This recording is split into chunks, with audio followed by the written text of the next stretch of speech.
टोटी चोर है वह टोटी चोर था, उसके नाम से जयकारा लग रहा था। अमिताभ बच्चन पर फिल्म आया हुआ और रेखा पर कि देखा है कि ख्वाब तो ये सिलसिले हुए। जहां पर राम है वहीं रावण है, और जहां मेरे प्रभु कृष्ण है वहीं कंस की उपस्थिति है। यहाँ पर भगदड़ में कुछ असामाजिक तत्व आए और एक व्यक्ति विशेष का नाम लेकर के जिंदाबाद करते हुए भीड़ को ठेल दिया। यह प्रत्यक्षदर्शी मैं असीतानंद, उस दिन हम लोग दिव्य स्नान के लिए जा रहे थे। हाँ, लोग यहाँ कहते हैं कि दर्जनों नहीं सैकड़ों की संख्या में जूते और चप्पल पाए गए। अरे उस भगदड़ में लोग चप्पल छोड़ करके भागे हैं मेरे भगवान। आने वाले समय में जिस तरीके से यहाँ पे जनसैलाब देखा जा सकता है, जिस तरीके से यहाँ श्रद्धालुओं की संख्या में दिन ब दिन बढ़ोतरी होती गई है, क्या लगता है आने वाले समय में भारत हिंदू राष्ट्र बनेगा, या भारत हिंदू राष्ट्र होना चाहिए या नहीं होना चाहिए, क्योंकि यह देश संविधान से चलता है? क्या लगता है? सर्वप्रथम संविधान को मैं भी मानता हूँ, और सर्वप्रथम हमारे देश का संविधान है, और जो लोग अपने राजनीति करते हैं उनको यह मानना होगा कि यह संविधान भी डॉक्टर भीमराव अंबेडकर द्वारा लिखा गया है। हम लोग अगर डॉक्टर भीमराव अंबेडकर के संविधान को मान रहे हैं तो कुछ कुकर्मी हमें आपस में लड़वा करके अकेले चैन से मजा लेते हैं। अरे प्रभु जी, हम अपने संविधान को मान रहे हैं, इसलिए हम अपने हाथों से किसी भी प्रकार का अपराध न करने की चेष्टा मात्र करते हैं। दूसरी बात, आपने पूछा हिंदू राष्ट्र, तो हिंदू राष्ट्र अगर हम अपने हिंदू स्थान में न बनाएंगे, इस भारतवर्ष में नहीं बनाएंगे, तो क्या पाकिस्तान में जाके आग्रह करेंगे, चाइना के लोगों को कहेंगे, या फिर अमेरिका में जाके कहेंगे, या फिर कुछ दिन पहले जिनपिंग था उसे जाकर के आग्रह करेंगे कि हिंदू राष्ट्र बनाओ?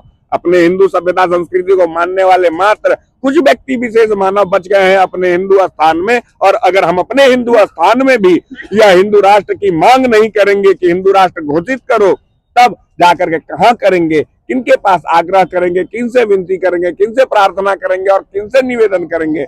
मैं कहना चाहूंगा आपके चैनल आर भारत के माध्यम से संपूर्ण भारतवासी को, जो कि अपने हिंदू सनातन संस्कृति को मान रहे हैं, जो मेरे राम को मान रहे हैं, जो मेरे कृष्ण को मान रहे हैं, वह एकजुट होकर के एकता का प्रमाण दिखला करके अपने भारतवर्ष के यशस्वी प्रधानमंत्री और अपने आगामी भविष्य के प्रधानमंत्री माननीय श्री योगी आदित्यनाथ जी से विनम्र आग्रह करे, विनती करे, जो कि अपने इस भारतवर्ष को हिंदू राष्ट्र घोषित करे। अगर हिंदू राष्ट्र घोषित नहीं होगी तो मित्रों, कुछ समय के पश्चात जो विधर्मी है, जो अपने मजहबी तरीकों से हमारे ऊपर शासन और शोषण करने की प्रक्रिया कर रहे हैं, हमारा देश का नाश हो जाएगा। राम का नाम लेने वाला कोई नहीं रहेगा, कृष्ण का नाम लेने वाला कोई नहीं रहेगा, देवादिदेव महादेव को पूजने वाला कोई नहीं रहेगा, और जितने संत बच जाएंगे चले जाएंगे किसी कंदराओं में, किसी वन में, किसी उपवन में, और अपना यह राष्ट्र विधर्मियों का राष्ट्र हो जाएगा। यहाँ पर जनगण मन, जिसे जय हिंद कहने में लज्जा आती है, उसके शब्दों में शर्म लगता है, वह वंदे मातरम नहीं कहता है, वह विधर्मी अपने राष्ट्र में अपने देवताओं की रक्षा करेगा, वह अपनी संस्कृति की रक्षा करेगा, वह अपनी संस्कृति के मान करेगा। और कहिए प्रभु क्या सेवा करूं? तो महाराज जी, एक अंतिम सवाल ले लेते हैं आपसे। काफी कम समय बचा है इस महाकुंभ में, इस महाकुंभ का पावन पूर्ण क्या है? 144 साल बाद आया है, तो इसका पूर्ण क्या अलग होने वाला है? सर्वप्रथम मैं आपको यह ज्ञात करवा दूं आपके चैनल के माध्यम से, अभी जो लोग देख पा रहे हैं, आदि गुरु शंकराचार्य जी महाराज के द्वारा अपना धर्म जब संकट में था, तो अपने चारों वेद, 6 शास्त्र, 18 पुराण, श्रीमद् भगवद गीता, रामायण, महाभारत, इसके अतिरिक्त जितने भी अन्य ग्रंथों के सार हैं, उनके अध्ययन और शोध के पश्चात यह पता चला कि दिव्य पावन धरती में जो अमृत छलका था, उस क्षमा चाहता हूं, उस युग में यह 4 पवित्र स्थल में 4 दिव्य कुंभ स्नान 850 वर्ष हमारे आदि गुरु शंकराचार्य जी महाराज के द्वारा लगाया गया।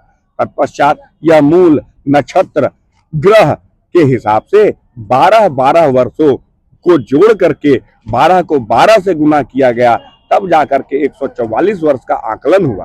प्रभु जी, यह माघ मेला इस प्रयागराज की धरती पर प्रत्येक वर्ष लगता है, प्रत्येक 6 वर्षों पर यह अर्ध कुंभ कहलाता है, और जब 12 वर्ष पूर्ण हो जाते हैं तब यह पूर्ण कुंभ होता है। यह पूर्ण कुंभ महाकुंभ के रूप में इसलिए कहा गया कि यह 12 को 12 बार गुना करके 144 वर्ष का आकलन किया गया। प्रभु जी आज से 144 वर्ष पहले इसी प्रकार का ग्रह नक्षत्र मूल आए थे।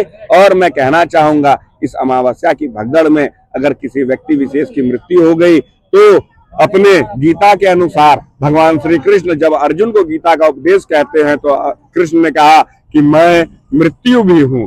तो अगर किसी की मृत्यु आई तो निश्चित रूप से उनको भगवान श्री कृष्ण उनके अंदर समाहित हुए और उन्हें मोक्ष की प्राप्ति हुई।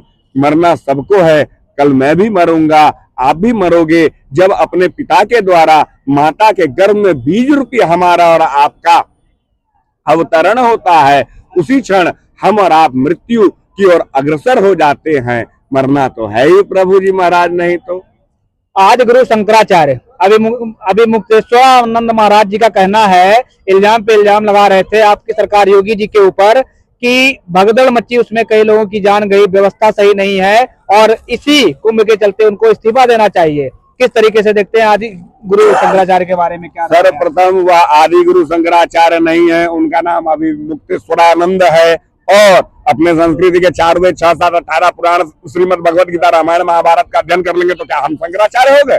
क्या हमारे बगल में बैठे हुए सन्यासी शंकराचार्य हो गए? क्या हमारे समक्ष जो बैठे हुए हैं हमारे तो भाई बंधुगण जो कंदराओं में जलसलमेर की धरती पर गुरु जी महाराज नहीं तो राजस्थान से आए, वो अपना जीवन आधे से ज्यादा बिता दिए हैं, क्या वो हो गए शंकराचार्य? सर्वप्रथम जो इतनी बड़ी व्यवस्था किए उसका आप विचार व्यवहार न करके किसी के ऊपर में आरोप प्रत्यारोप लगा करके आप उनसे इस्तीफा मांग लिए। उससे एक दिन पहले जो है आप उनके विपक्ष के साथ में बैठ करके हंसी टटोले की बात कर लिए।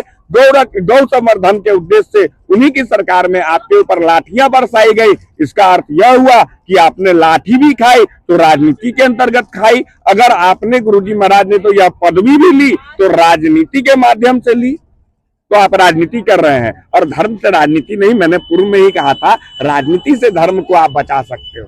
धर्म से अगर राजनीति करोगे तो आज हमारे 13वां अखाड़ा ने उन्हें शंकराचार्य मानने से उससे मना कर दिया। शंकराचार्य नहीं है वो, हमारे 4 पीठ हैं, चारों पीठ के अलग अलग शंकराचार्यों की उपस्थिति है प्रभु जी महाराज ने, तो सभी के नाम जो है उल्लेखित है। उन्हें हमारे 13वें अखाड़े के कोई नहीं मानते हैं। आगामी भविष्य में जूना अखाड़ा में सम्मिलित होकर के मैं सीतानंद विद्रोही अखाड़ा का निर्माण करने जा रहा हूँ। 12 वर्ष और लगेंगे। 12 वर्ष और लगेंगे जी मेरे राम। उसके बाद गुरु जी महाराज ने तो अपनी एक निज अखाड़ा हो जाएगी, विद्रोही अखाड़ा, जिसमें कि शिक्षा, स्वास्थ्य, पर्यावरण, परिवहन, दहेज उन्मूलन, नशा उन्मूलन और योग के साथ समाज को एक नई दिशा दिखलाने का प्रयास जो है वह अध्यात्म के मार्ग से करने की इच्छा अपने सैकड़ों साधु संत के जनों के पीछे है। 1776 साधु संत की अपनी मंडली है, 28 महंत है, 3 मंडलेश्वर, 2 महामंडलेश्वर है। उसी के अधीन मैं सीतानंद हूँ मेरे राम मेरे भगवान, श्री धाम वृंदावन गोविंद मठ से, जो कि परिक्रमा मार्ग पर है।